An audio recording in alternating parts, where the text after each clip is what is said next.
7 h du matin, plage de Katia sur l'île grecque de Lesbos. Des Afghans s'approchent de la côte entassés sur leur embarcation. Des bénévoles les aident à rejoindre la terre ferme en sécurité. Les enfants sont leur priorité. Arment et sa famille font partie du groupe.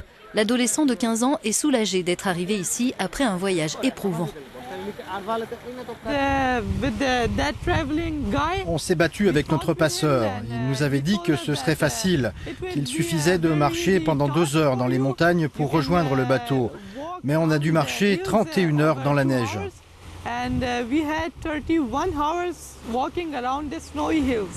Le bateau était très dangereux, on avait peur. Et on a mis 2 heures pour atteindre Lesbos depuis la Turquie. Le groupe d'Afghans rejoint Ankara, un camp où ils seront enregistrés avant de repartir pour beaucoup vers l'Europe du Nord. Nassos craint de devoir accueillir ici toujours plus de réfugiés de tout âge. Il arrive de plus en plus de bateaux de réfugiés. Leur nombre ne s'est pas réduit. De l'autre côté, environ 2,5 millions de réfugiés attendent de traverser la frontière. Si ce chiffre est exact, même s'il y a peut-être que la moitié d'entre eux qui essaient de venir, on sera saturé. Le temps se gâte à mesure que nous avançons vers le nord de l'île pour rejoindre près de Malivos la base des sauveteurs Hélas. L'équipe de Mania Bikov s'apprête à entamer une nouvelle patrouille. Cette mère de 4 enfants, sauveteuse professionnelle, a quitté Athènes seule pour s'engager comme bénévole à Lesbos. Sa tâche s'annonce tout sauf évidente dans ces conditions météo extrêmes.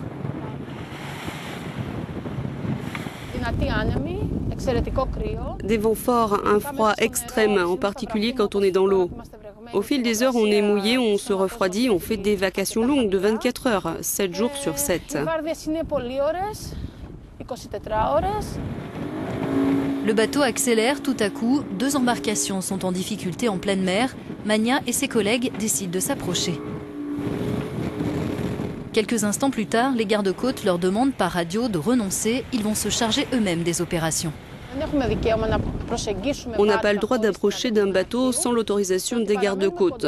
On peut rester proche du bateau pour s'assurer qu'il ne coule pas. C'est la chose la plus importante que l'on puisse faire. Ensuite, quand les gardes-côtes arrivent, ils prennent en charge les réfugiés. Retour à terre, c'est l'heure du petit déjeuner dans un camp près de Moria. Chacun de ces réfugiés, irakiens et afghans, a droit à des œufs, un morceau de pain et une banane.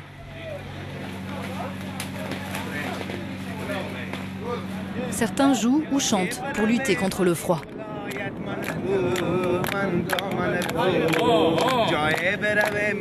Originaire du Maroc, Habib, lui, a tenté 4 fois de passer la frontière macédonienne. En vain, il a préféré revenir à Lesbos en quête de soutien. Les militaires de l'ancienne République yougoslave de Macédoine m'ont arrêté et m'ont pris tout mon argent.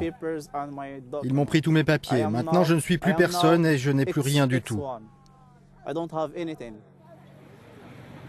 Ici, les réfugiés trouvent le minimum, de la nourriture et bien sûr l'aide des bénévoles.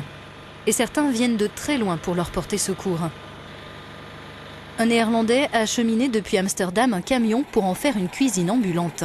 Aux Pays-Bas, Joost est directeur de création à la télévision.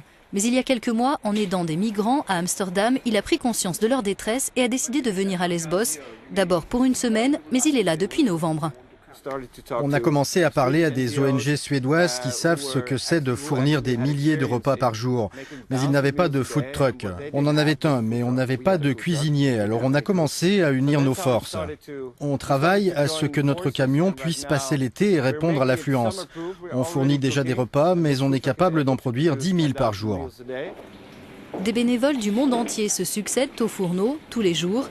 Aujourd'hui, c'est ragoût aux carottes, lentilles et pommes de terre. Les repas seront rapidement emballés puis emportés dans le camp.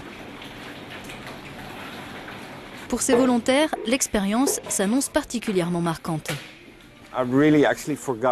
En réalité, j'ai déjà oublié mon ancienne vie, donc ça va vraiment être difficile de retourner à Amsterdam. Vous savez, c'est si facile d'aider, qu'il s'agisse de chaussettes, de nourriture, simplement d'eau ou d'une barre chocolatée. Quand on donne quelque chose aux réfugiés, ils retrouvent le sourire. C'est si facile, pourquoi ne pas le faire ? Mais les bénévoles actifs dans le camp ne sont pas les seuls à se préoccuper du sort de ces personnes en transit. Ce café de la ville de Mytilène accueille une fois par semaine les membres de Solidarité Tricot. Ces femmes confectionnent des écharpes et des bonnets pour les enfants réfugiés.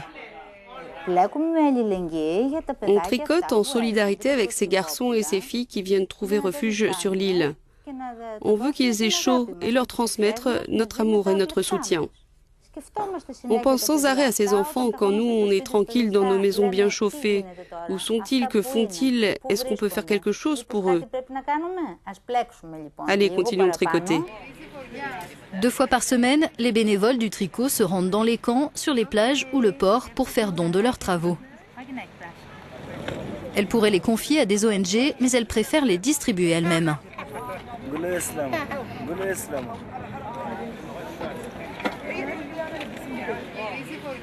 Mustapha, lui, arrive d'Irak avec ses proches.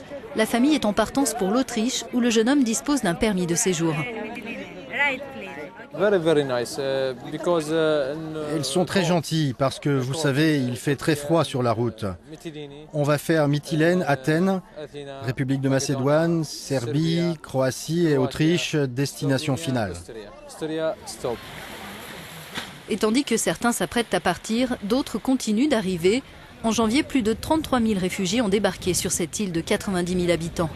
Sur la plage, il n'y a pas que les secouristes qui les attendent. Cet habitant des environs s'intéresse de très près aux moteurs et aux pièces de bois de cette embarcation qu'il compte bien voler. Mais il le fera hors caméra.